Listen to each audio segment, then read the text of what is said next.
Okay, so that was the Visconde de Borba Alentejo Tinto, which went down pretty well. And the next wine is another change of style and a change of pace and a real change of everything, actually. We've more or less doubled in price. We've gone back to a 2008 wine. And I guess for a lot of people, unless you cellar wines, it's a very rare opportunity to taste a wine that's 12 years old, because you won't see this on most wine shelves, certainly not in a supermarket shelf. And a wine with 12 years under its belt already. And it comes from this interesting area called the Dow, the Torre de Tavares Dow Tinto. So there's the red dot in the middle of the Dow region. And that the kind of three regions, the two regions that straddle it, this is all part of the same big plain, this Beira plain. And the Dow was the highest part of it, the Beira Alta. And the Dow was one of the highest regions on average for wine growing in all of Portugal. It's up there in the north, just south of the Douro, but again, a little bit different from the Douro for a variety of reasons. The region is kind of ringed by mountains. It's a kind of screen of mountains that run around it, and that shelters it on the west from the worst of the Atlantic weather and those winds and those kind of cool Atlantic influences. But on the east and the south, it shelters it from the worst of the hot temperatures from the kind of Great Iberian kind of plain out to the east. So it's an area that's got its own little kind of climate, helped by the fact its altitude. The vineyard's planted between 200 and 900 meters. And you remember last week again to that graph of the vineyards going up the side of the hill, how the temperature, average temperature, dropped by 3/4 of a degree centigrade for every 100 meters elevation. So there are vineyards here that are going to be a good 6-7 degrees cooler on average at the top than the ones at the bottom. The region is basically a big granite plateau, and granite is one of those interesting vineyard soils. The same soil that's in Beaujolais, interestingly enough. I think it was Gordon made the point in the last wine that it tasted a bit like Beaujolais. It came from granite soils. Granite retains freshness, retains acidity. These vineyards have a big diurnal shift because of that altitude. Diurnal shift, scientific term really for the difference between day and night temperature.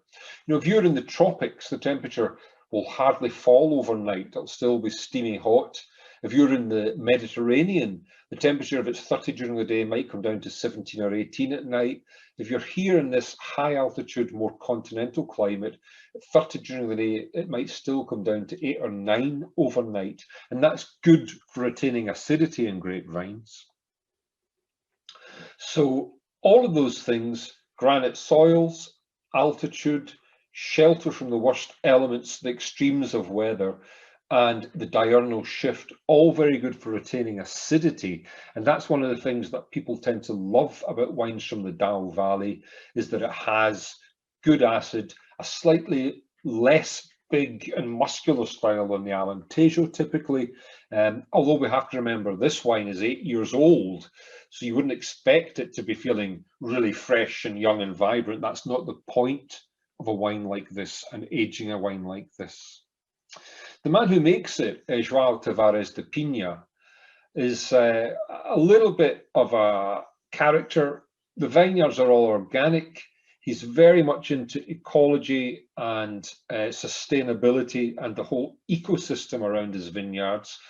The estate, if you like, is called Quinta de Boa Vista. Quinta in Portugal is just the wine farm. It's like the chateau or the estate elsewhere. So it's called Quinta de Boa Vista. Again, he has a couple of labels, but the farm is based on his family's farm, which they've had for generations. His soils are the typical granite and schist or slate of the region. But interestingly, again, he has some marine sediments. Now, again, that makes very, very interesting soils. If we think for a moment of Chablis, the most famous soil of Chablis is called Kimmeridgian soil. And the soil is layers of chalk studded with old fossils of the seabed, old oyster shells, old bits of marine fossil, and that's because it used to be underwater. Well, parts of Joao's vineyards are also have this marine sediment, which gives him a little point of difference from others in the region, can often add that interesting kind of mineral aspect to the wines that he makes. As I say, all organic viticulture. And if we have a look specifically at his vineyard, we can see it looks pretty untidy because it's not been ploughed and sprayed with herbicides to give it absolutely flat earth between the rows. He has all of this cover crop that is grown. Now, this is a kind of controversial is not the word, but it's an interesting aspect of viticulture. Cover crops, which can be grasses, can be legumes, things like beans and things like that, can be flowers, are grown by a lot of winemakers very deliberately for a number of different reasons. For one, it stabilizes the soil. It stops soil being eroded and washed away with heavy rain.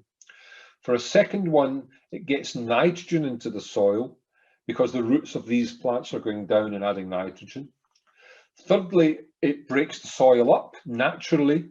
It gets some air, gets some insect life into the soil, lets the worms go down there, lets things happen. If you've got baking solid soils in a really hot baking region, insect life can be more or less non-existent at times because there's nowhere for them to go.